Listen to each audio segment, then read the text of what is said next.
கரங்களை குவித்து பாதங்களில் தலையினை வைத்து வணங்குகிறோம்.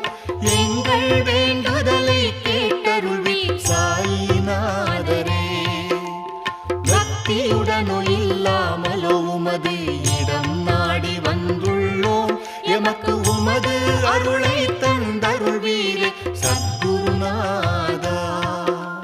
என்றும் உமது திருப்பாதங்களை சேவிக்க வேண்டும் அப்பா. கருணை காட்டி எமக்கு உமது அருளே தாருமையா. துகாராம் வேண்டுகிறார் எமது நாம ஜபம் கேட்டு. அருள் கூர்ந்து எம் சம்சார பற்றை